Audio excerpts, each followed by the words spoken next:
Este programa, Historias de Gente Común, porque todos tenemos una historia, cuenta con el apoyo de las siguientes empresas rosarinas.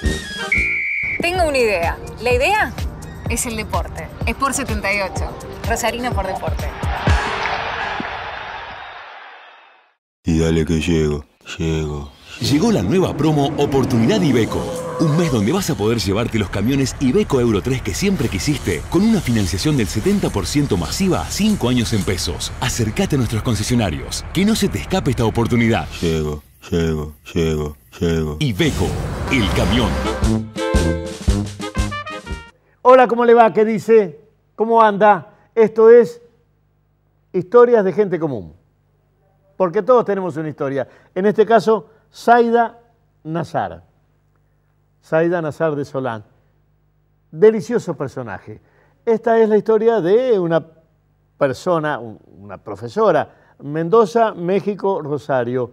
Y una historia que multiplica precisamente la calidad de profesora con la calidad, ella misma lo reconoce, de comerciante y de fenicia. Pero esto es lo de menos. Lo demás es su deliciosa personalidad.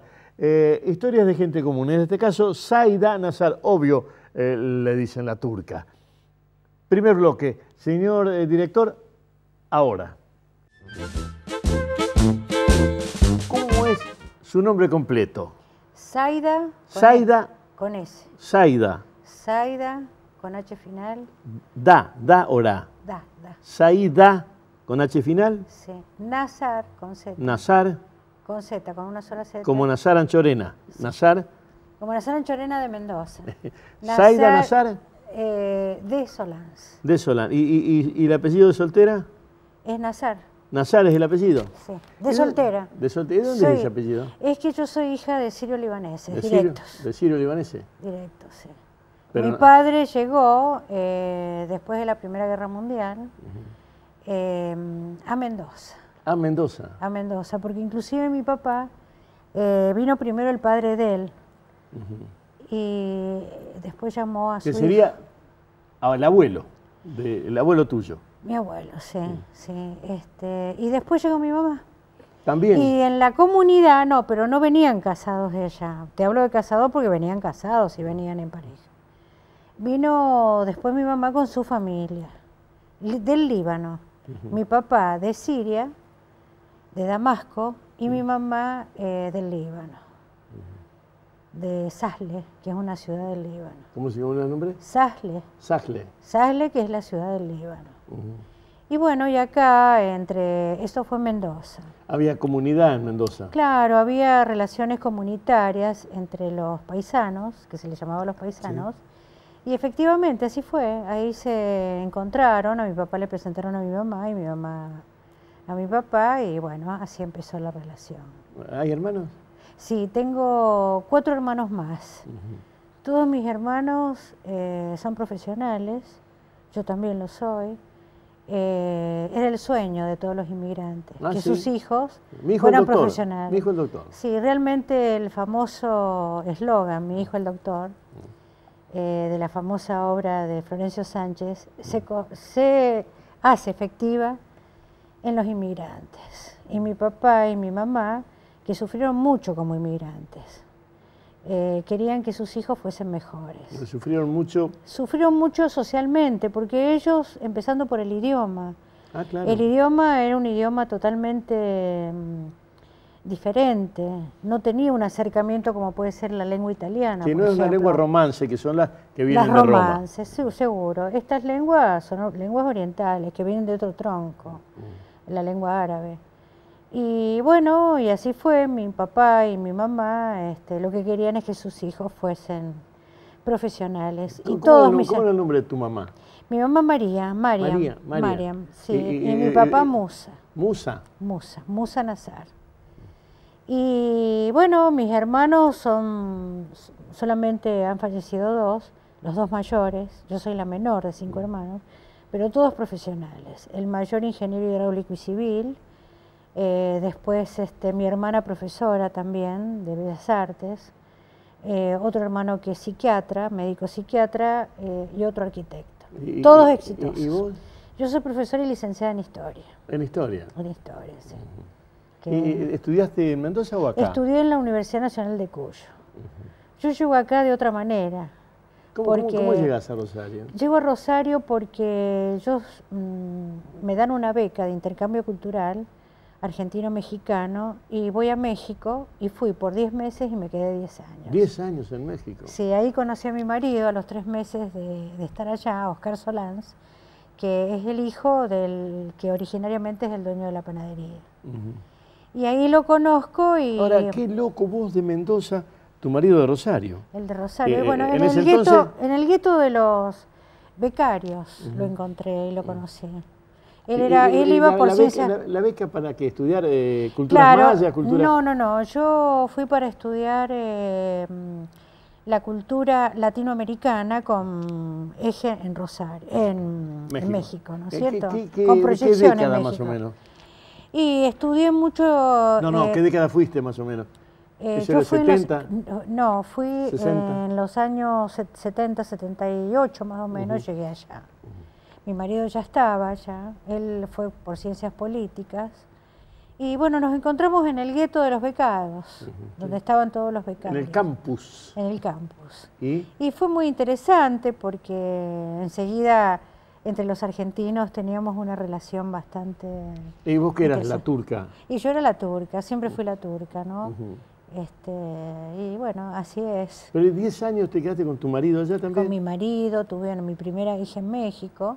¿Cuántos hijos tenías? Dos hijas. Una que es mexicana y la otra que es argentina. ¿Y tu marido también se quedó en México? Nos quedamos los dos, sí, nos vinimos después. Sí, él trabajaba en la universidad y yo también. Yo estaba becada y tenía una beca. Y después ingresé en la universidad, en la UNAM, en la Universidad Autónoma de México. Y ahí hice el posgrado. Estudié todo lo que tenía que ver con el movimiento obrero en México, con proyección latinoamericana. Cómo influyó las grandes ideas extranjeras en México, especialmente después de la Revolución Mexicana, ¿no? Porque la Revolución Mexicana fue un hito muy importante en la cultura latinoamericana. 1910 es muy distinto a otros movimientos. 1810 y 1910 en México, que sería la contemporánea. Y realmente fue muy importante. ¿Había muchos argentinos en ese Muchos argentinos, porque se fueron sumando muchos que iban por cuestiones políticas también, y a su vez latinoamericanos. ¿Y cómo era la relación acá? Porque en esa época hice el gesto así, poco teléfono, mucha carta. Mucha carta, muchas relaciones epistolares, eso es verdad. Y teléfono, nada. El teléfono tradicional, ¿no es cierto? No existía todavía el celular. Vos viste que el celular es muy contemporáneo, prácticamente hace pocos años que está, y masivamente como se ha dado. Pero te interrumpo, alguna gente no lo entiende, o sea, los millennials, los que nacen en la vida civil y social en el siglo XXI, no entienden que sobre el 90... María Julia Alzogaray, como secretaria de Comunicaciones o ministra, no importa el cargo, habilita la privatización de los teléfonos, divide en Telefónica y Telecom, pero eso es 90, y todavía no había teléfonos celulares, solo inalámbricos, y empiezan a aparecer líneas, porque antes no te daban muchas líneas telefónicas. No, aparecen las líneas realmente. Aparecen las líneas porque quieren vender. Ser privado, claro, porque quieren vender. O sea que nosotros estamos realmente habilitados a toda esta parafernalia fin del siglo XX. Claro. Empezaban un poco en Europa. ¿Y en México? En México tuvimos un problema muy serio cuando vino el terremoto. El terremoto quedamos incomunicados 2 meses. Todo lo que era comunicación cayó como si fueran naipes, como una torre de naipes. Lo tenés muy vívido eso. Sí, no se puede olvidar tan fácilmente. Yo me acuerdo perfectamente del terremoto. Todavía no habíamos salido de la casa. Porque yo daba clase en la facultad, tenía a mi hija más chica, más grande, la mayor, que la mandaba a un jardín. Por suerte no habíamos salido todavía, que es cuando comenzó el temblor. Ahora, yo como soy mendocina, estoy un poco acostumbrada a los temblores, pero cuando vi que esto continuaba y cada vez era trepidatorio y oscilatorio, era una cosa que no podíamos mantenernos en pie. de lo tremendo que era. Y bueno, y ahí fue que paró todo, la televisión paró todo. Fue una cosa, México quedó desconectado del mundo. ¿Decidiste volverte? No. Y nos presionaron mucho la familia que volviéramos, porque México quedó, hasta que se repuso, pasó mucho tiempo, casi más de un año. ¿Qué año fue el terremoto? 85. 85. Sí. Y en el 86 fue el famoso Mundial, que estuvo Maradona, que lo vi. Por suerte me quedé para verlo, porque eso tampoco no me voy a olvidar jamás. Ese famoso gol de Maradona tan maravilloso, estaba ahí nomás ya. Hay algo que me interesa que me cuentes un poquito más, que es Zapata, Madero. Sí, los grandes revolucionarios de la Revolución Mexicana. Los crucifijos. Esa historia, porque en Argentina no se tiene totalmente entendida esa historia. Claro. Y esa historia es la primera revolución social, ¿en serio, en América Latina? Es la primera revolución social que va a desencadenar en 1910, que son los antecesores de la gran revolución mexicana. Lo que pasa es que la estructura sociopolítica argentina y la conformación demográfica argentina difiere de México.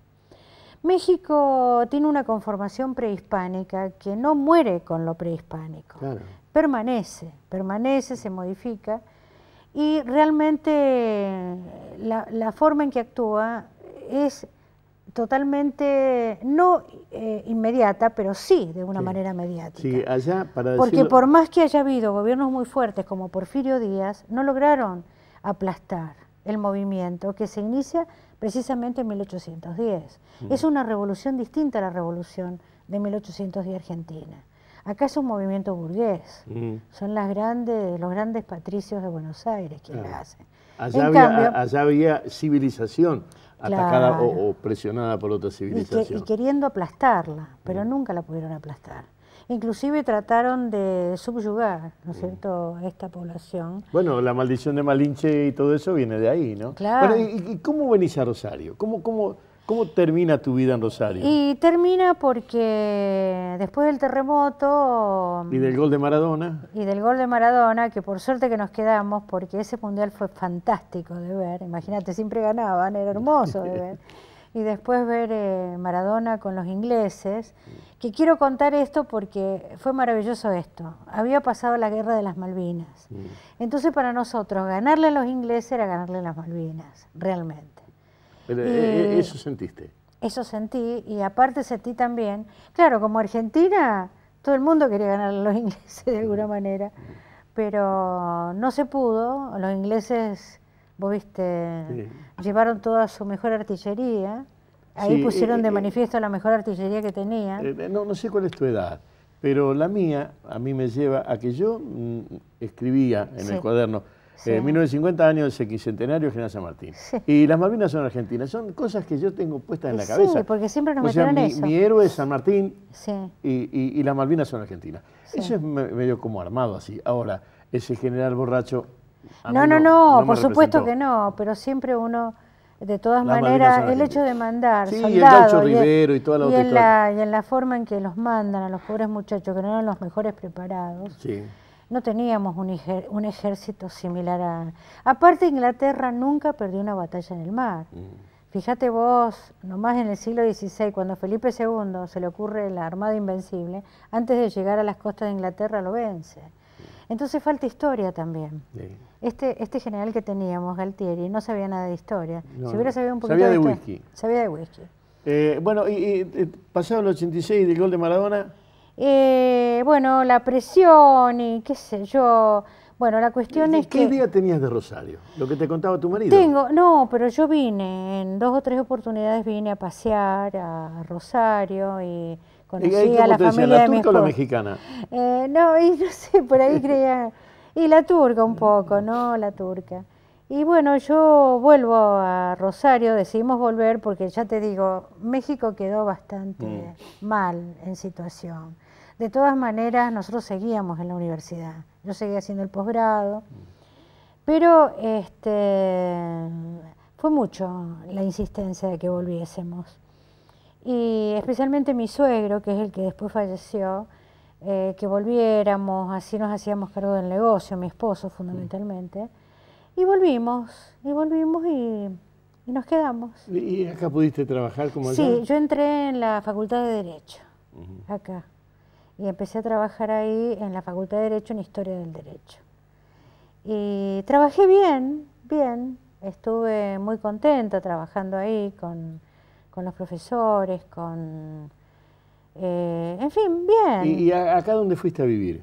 Y acá lo primero fui a vivir enfrente del negocio, que tenían una casa, un departamento. Estamos hablando de calle Necochea. Necochea, tenían un departamento ahí. Y después de varios cambios terminé comprando una casa, un departamento en Paraguay al 300 y ahí me quedé. ¿Cómo era esa calle Necochea cuando llegaste sobre la década del 80? Era más tranquilo que ahora, mucho más tranquilo. Pero ya estaba la Siberia y ya estaba ese barrio ahí abajo, la villa de Necochea al fondo. Claro, ¿no? Pero no había la inseguridad, podemos decir que existe ahora. Aunque ahora, con el asunto de que tenemos en la esquina, en Cochabamba, un garito de policías, porque no sé qué pasa en la esquina. Esa esquina no se sabe, pero se sabe que están la policía ahí permanente. Vienen continuamente al negocio a comprar y nos sentimos más seguros desde que está eso.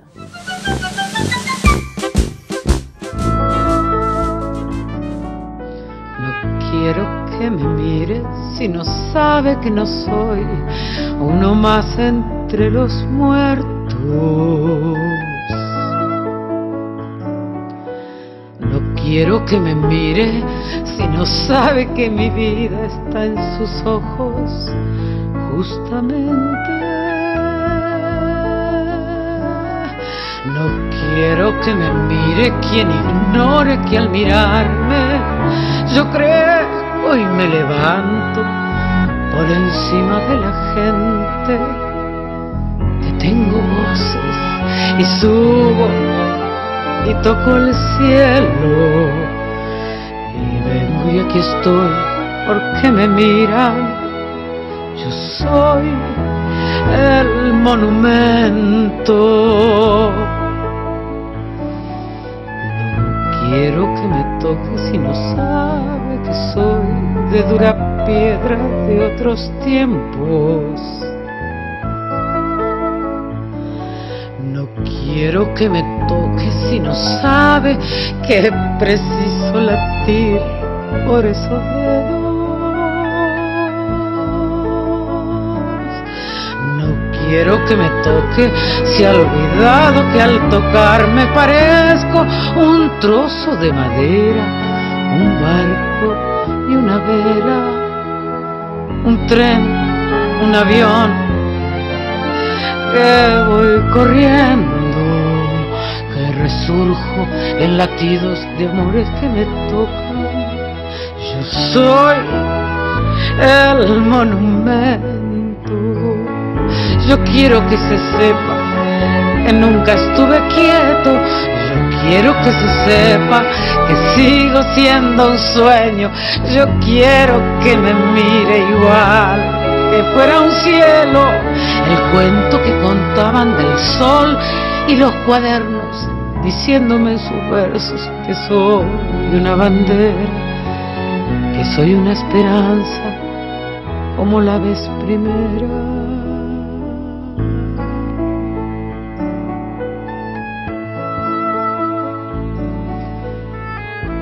Quiero que me mire si no sabe que mira su rostro en un espejo. Yo quiero que me mire recordando que soy como la gente.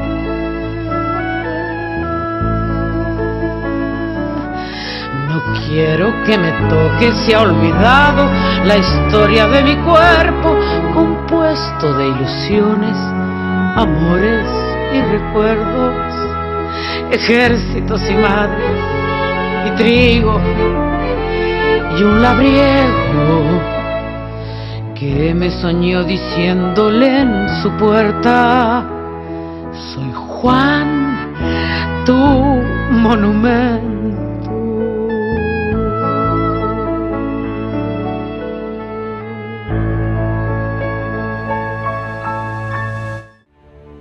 Es lógico que para regalarle un sobrecito a tu nieto tengas que esperar que abra el banco porque te da julepe el cajero.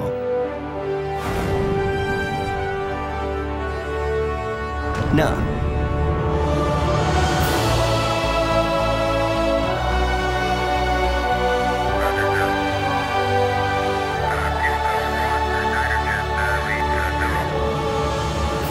Lógico es que saques plata del cajero con tu tarjeta de débito. Es fácil, es seguro y es una sensación inigualable. ¿Estás pensando en usarla? Es lógico. Nuevo Banco de Santa Fe, acá, para vos. Este es el segundo bloque de la historia de Zaida Nazar. Ya la habrá visto usted. Es rigurosa en sus recuerdos, en el armado de su vida. Y es una personalidad, bueno, todas las personalidades son interesantes.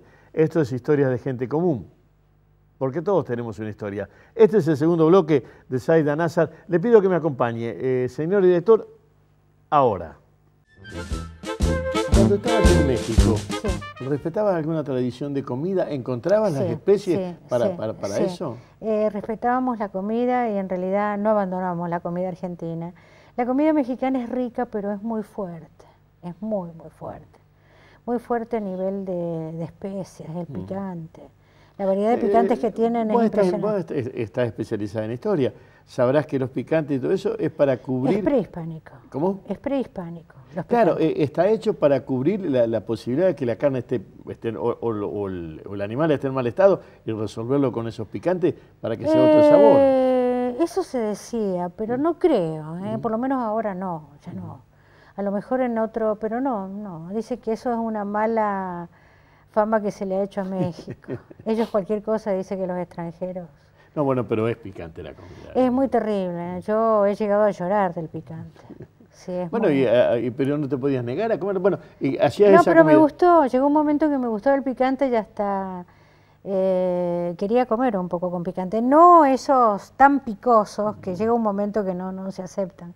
Pero tienen, si vos vas a un mercado mexicano, aparte de la belleza que implica el mercado con la variedad de colores, la variedad de picantes que tienen, porque son esos pimientos de diferentes tamaños y de diferentes colores. Es maravilloso ver eso. Parece mentira, porque la gente asocia con uno solo. No, es una cantidad impresionante. Y me decías que respetaban la comida. Venían a Argentina, tratábamos de comer asado, por ahí nos reuníamos los argentinos y comíamos un asadito. Pero comíamos comida mexicana, cuando íbamos a los restaurantes. ¿Y la comida familiar? Vos te fuiste después de toda una infancia y un secundario y una universidad. Sí, y sí, la comida libanesa, en la casa, sí, y hay muchos restaurantes variados. México es una gran ciudad, muy cosmopolita, y hay muchos extranjeros también. No hay la cantidad de extranjeros a nivel de inmigración que se ha dado en Argentina, como Buenos Aires, que tenemos, la mayoría son de origen europeo.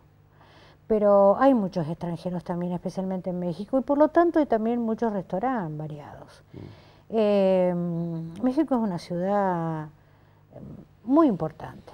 Bueno, cuando llegaste acá, sí, ¿otra vez familia libanesa cerca?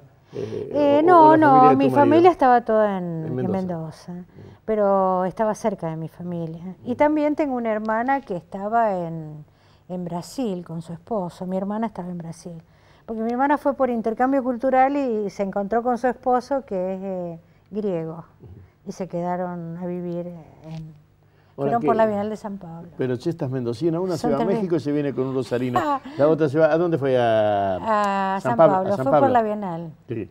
Y ahí lo encontró el marido. México y San Pablo son dos cosas tan tremendas. Son fuertes, son fuertes. Casi pensar que San Pablo tiene la misma cantidad de habitantes que toda la Argentina, y Ciudad de México. Tiene una anormalidad a nivel urbano muy similar a México. Porque México se puede decir que es el centro importante a nivel comercial, a nivel de trabajo, etcétera. Y lo mismo pasa en San Pablo. Vos viste que en San Pablo hay una inmigración permanente del norte hacia San Pablo. Porque Río sí existe, o sí existe, por ejemplo, Brasilia, pero no son tan importantes como San Pablo. San Pablo es fundamental, en Brasil es fundamental. Bueno, viniste a Argentina, calle Necochea, y la panadería. ¿Y qué tenías que ver vos con la panadería? No, yo no, nada. En realidad fue mi esposo el que se hizo cargo de la panadería junto con el padre y la hermana. Y la madre. La madre era una familia comercial, que sabía en el oficio. Mi marido, imagínate, nació en la panadería. Nació en Alcorta, pero te quiero decir que mamó la panadería desde chico, así que sabía perfectamente el oficio. Fue una gran ayuda para el padre. Y aparte el hecho de ser profesional también le ayudó, porque era el contacto, las relaciones. A mí también me sirve el hecho de ser una profesional, el contacto y las relaciones con la gente. Eso ayuda mucho, porque no solamente me quedo en la producción, sino también en la relación. Claro. Y eso es importante. Parece que no, pero es importante. ¿Y te pusiste a hacer pan? No, yo seguí con lo mío. El que seguía era mi marido. Lo que pasa es que al morir primero mi suegro, que se hizo cargo de mi marido, y después al morir mi marido, esto sucede a nivel de herencia. Y la parte de mi marido, bueno, queda mi cuñada con todo, y después mi cuñada renuncia y yo con mis hijas heredamos la panadería. ¿Vos tenés hijas mujeres? Tengo 2 hijas mujeres, pero somos... Una mexicana y la otra... Argentina. Sí. Pero ella adoptó la nacionalidad argentina. Tenemos esa opción. Sí, cuando venís de fuera, sí. Pero perdés la de allá. Sí, se pierde. Lo sé porque... De todas maneras se puede, si vos querés una beca o cosas así, podés presentar. Sí, pero sí. En realidad se pierde, si vos optás por la... Sé porque es muy loca esa ley, por una nieta que es nacida y empezada a criar allá, sí. Y vino acá y para tener un documento querían que renunciara a la nacionalidad allá. A la final, bueno, ahora consiguió un documento de residente, sí. Sin perder aquella nacionalidad. Puede ser también, pero como mi hija no le interesó, porque ella está muy bien acá, ella estudió ingeniería, la más chica estudió turismo, así que le ha venido muy bien todo esto, porque estudió química. Entonces ella perfectamente sabe cómo se tiene que elaborar y sabe ver cuáles son los productos que pueden ser contradictorios en la elaboración. Eso ha ayudado mucho a mejorar inclusive la producción en la panadería. ¿Extrañas México? Al principio sí, extrañaba mucho porque, te imaginas, estaba haciendo el posgrado. No, yo te pregunto por lo siguiente. Uno sale de la universidad, y sale blandita, sin terminar de hornear. Sí. Y te vas a México y armás tu vida con un rosarino, con un argentino, sí. Y 10 años, los primeros años de tu vida, sí. De un hogar, de una profesión, de un laburo universitario, sí. Es en México, con el estilo de vida y el estilo de enseñanza y de relación social que tiene México, que no lo conozco, pero por la más mínima deducción es diferente al de acá. Sí, pero hay una cuestión. Había muchos argentinos, especialmente en la universidad. Fuimos muy bien aceptados, y especialmente en cargos muy importantes a nivel de cátedras, porque teníamos una muy buena preparación. Entonces nos respetaban y nos sentíamos muy bien. Muchas veces hasta los mismos mexicanos protestaban de una manera no agresiva, sino al contrario, bien, como que lo superábamos en muchas cosas. La universidad siempre fue muy buena acá, en relación a América Latina. Sí. Yo también hice cursos en Brasil, en San Pablo, en la USP, en la universidad siempre estatal, en la universidad estatal, en la USP, que es una gran universidad donde tenés todas las facultades, y siempre eran muy bien catalogados. 2 o 3 cosas que me interesaría que marques. La arquitectura de Mendoza, la arquitectura del Distrito Federal y la de Rosario. ¿Encontraste similitudes, diferencias? La arquitectura edilicia. ¿Rosario y qué más? Y Mendoza, tu vida, Mendoza, México y Rosario. Bueno, mira, el tránsito de las calles. Sí, lo que pasa es que es diferente. Mendoza, hasta su misma población difiere porque es una ciudad de montañas. El montañés, si bien nosotros no vivimos en la montaña, pero es un valle entre montañas. Y la mentalidad del mendocino es diferente. quizás es más retraído, el paisaje también lo hace distinto, es difícil de relacionarse, lo piensa un poco, pienso yo. Yo no, porque siempre estuve andando. Y el hecho de salir, de relacionarme, ya te digo, estuve en San Pablo, también con una beca, una media beca de hacer estudios en la USPI. Y después México. En México estuve mucho relacionada con el Colegio de México, que era, digamos, las maravillas de los republicanos. Los republicanos que fueron expulsados de España. Bueno, tuvieron que irse, no fueron expulsados, tuvieron que irse con la... 36. Sí. Ellos pusieron el Colegio de México, eran verdaderas maravillas.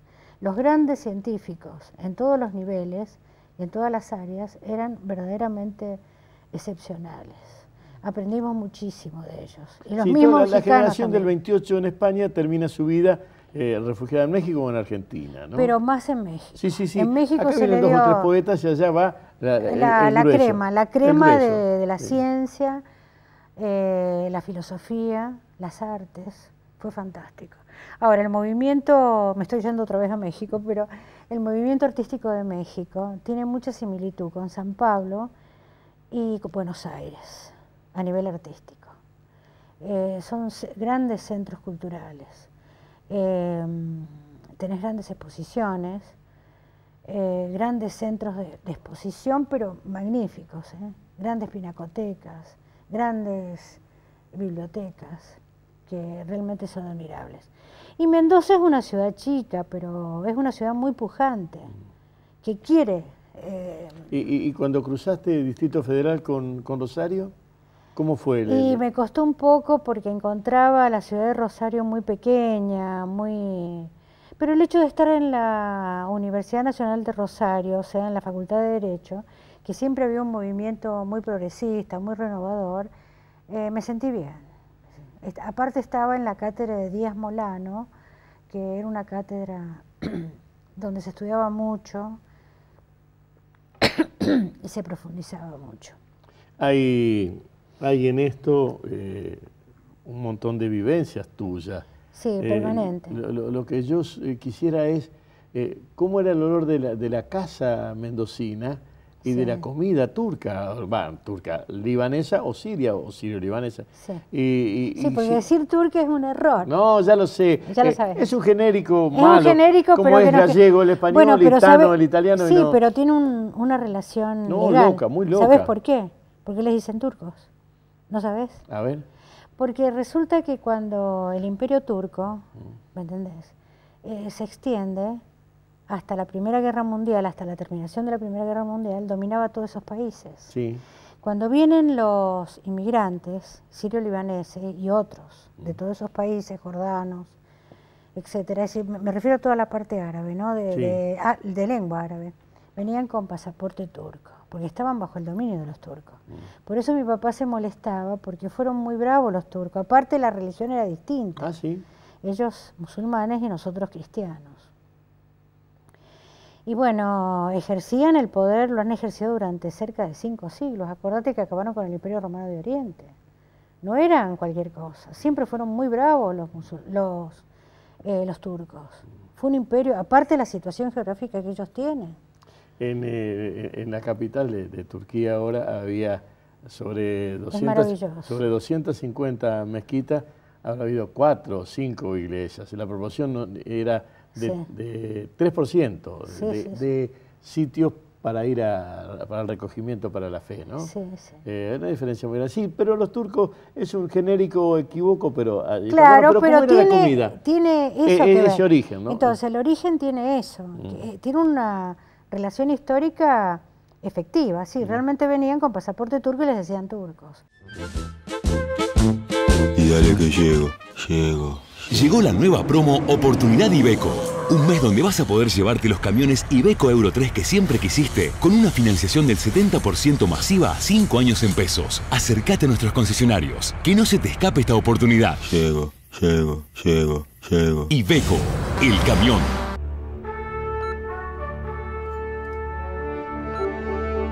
¿Es lógico que si estás sin efectivo no puedas comprar nada?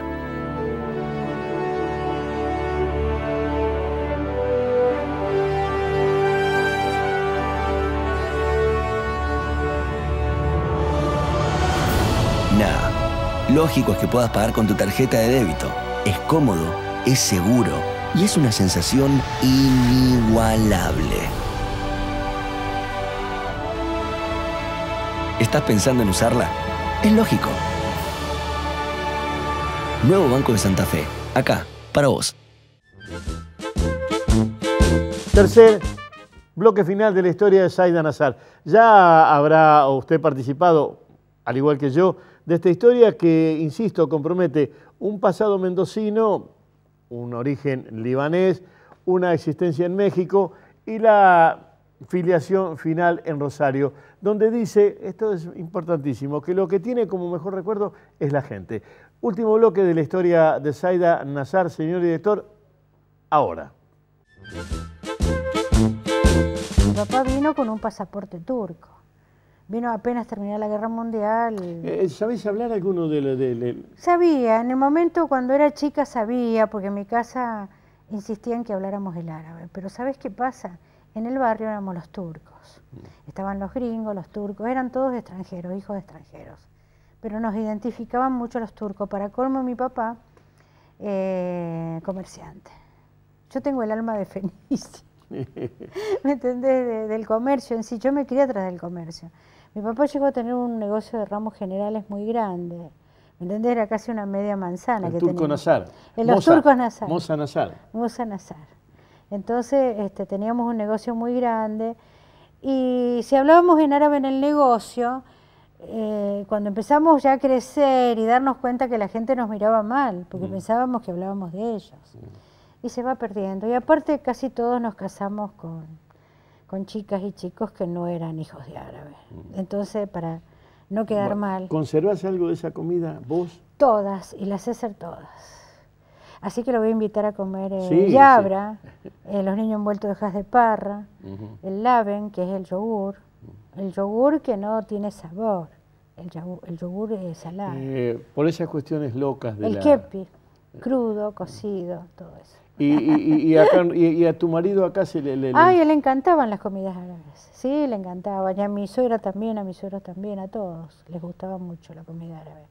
Yo solía hacer y les convidaba cuando hacía, porque a mi marido le gustaba mucho, y solíamos ir a restaurantes árabes también, acá está Leila, estoy haciendo la propaganda. ¿Sí? No, este programa está liberado de esas culpas. Sí, sobre esto otra...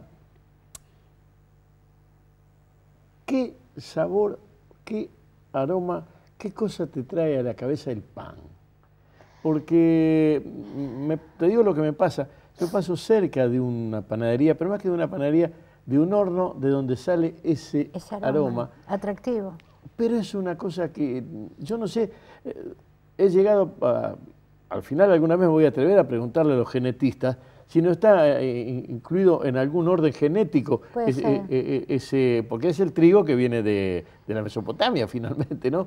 De nuestro origen. Y el café viene de Arabia. Te digo por cómo entra en la pituitaria y te parte la cabeza en dos, decir, quiero quedarme acá, el olor del pan. ¿A vos cómo te cayó el olor del pan cuando llegaste y cómo lo manejás? Sí, porque nosotros, el pan, el jebes, como se dice en árabe, jebes, era fundamental.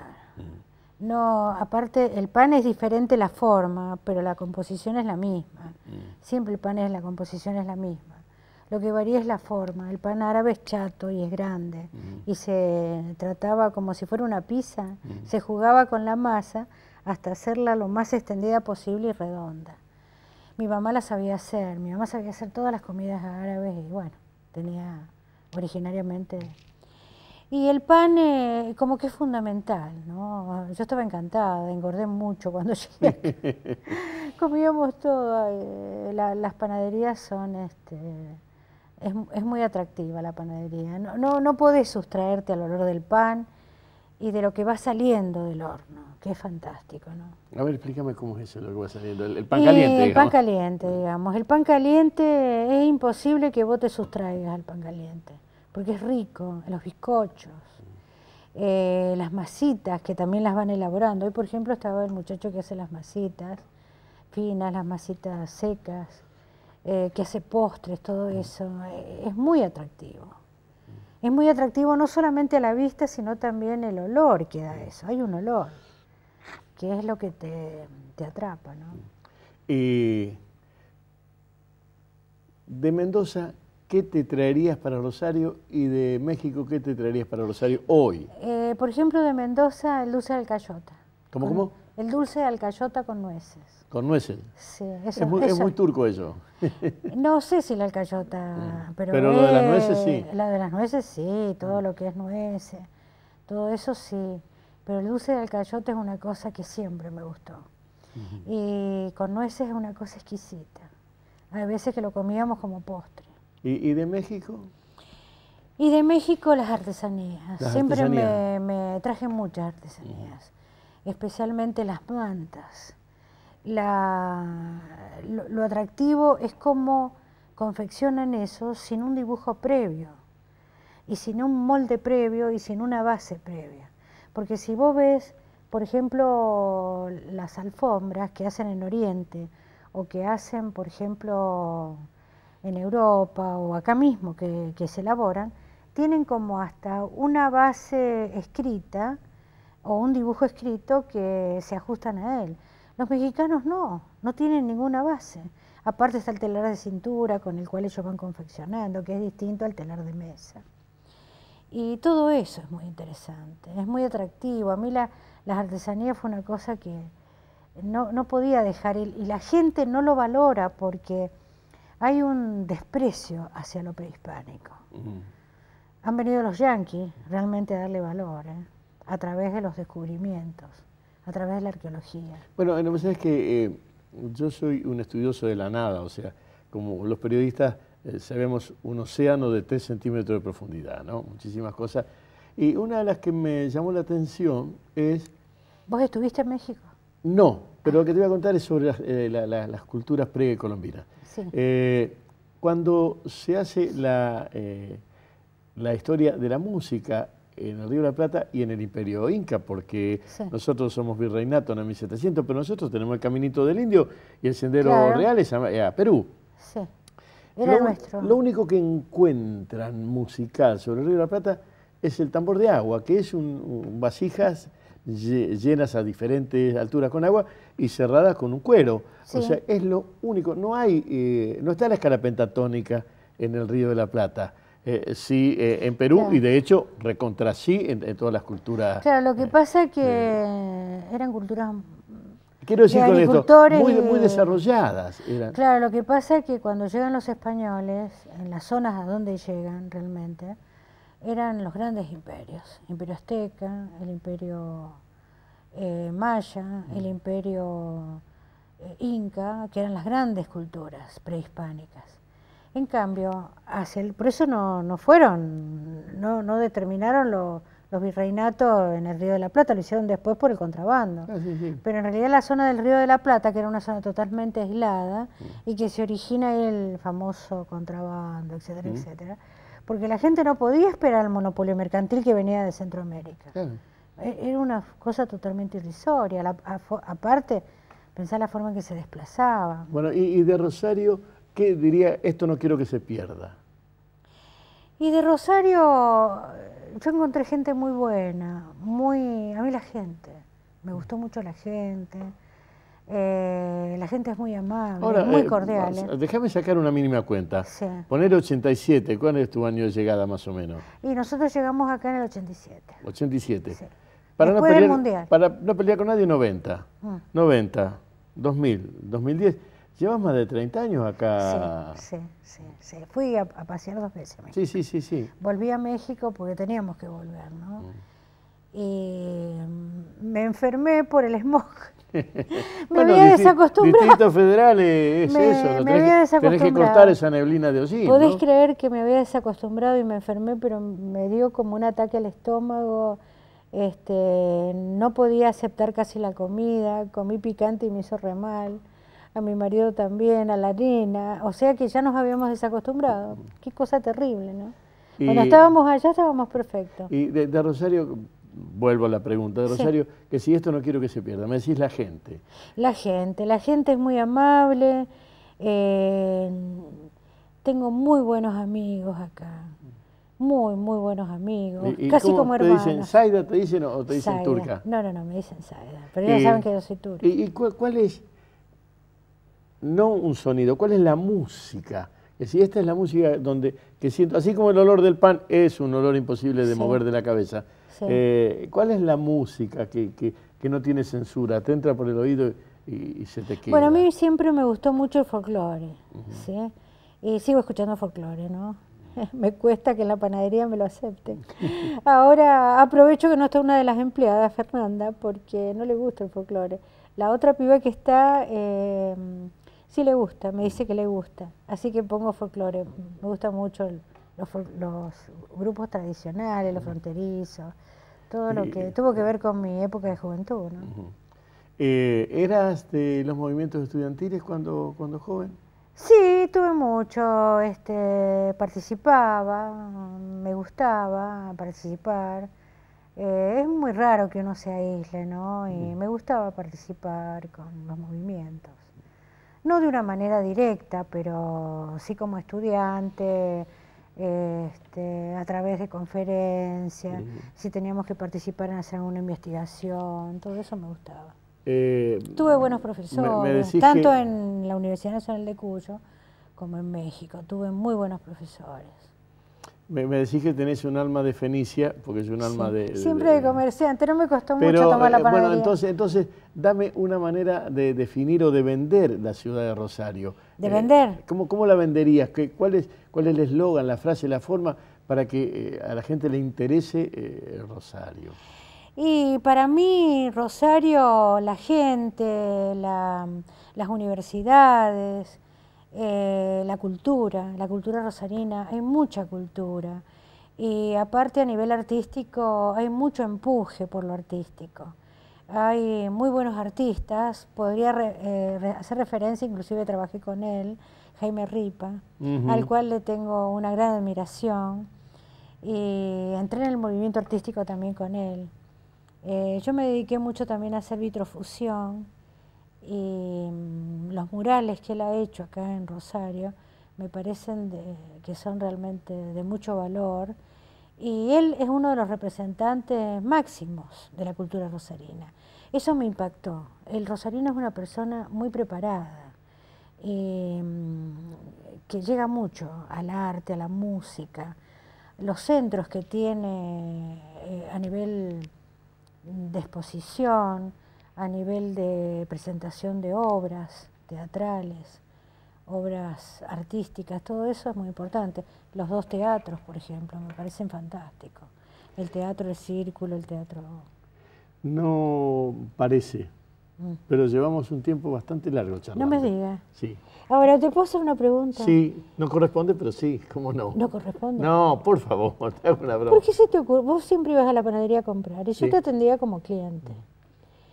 ¿Por qué se te ocurrió hablar conmigo y invitarme a esto? Porque yo no tengo ningún contacto con vos. No, para nada. El primer contacto fue a través de clientes, sí. Que iban y me compraban. Porque este programa lo que hace es presentar historias de gente común. Y vos eras una señora que me atendía en la caja y me pareció que detrás había una historia interesante. Y efectivamente eso sucedió. Bueno, Ya muchas gracias. Ya desde el nombre para abajo.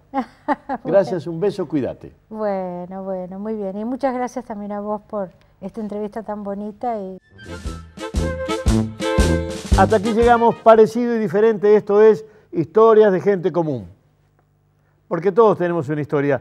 La próxima vez que nos encontremos a esta hora, en este sitio, lo que haremos será exactamente lo mismo. Parecido y diferente. Historias de gente común. Porque todos tenemos una historia. Un beso en la frente y gracias. Este programa, Historias de Gente Común. Porque todos tenemos una historia.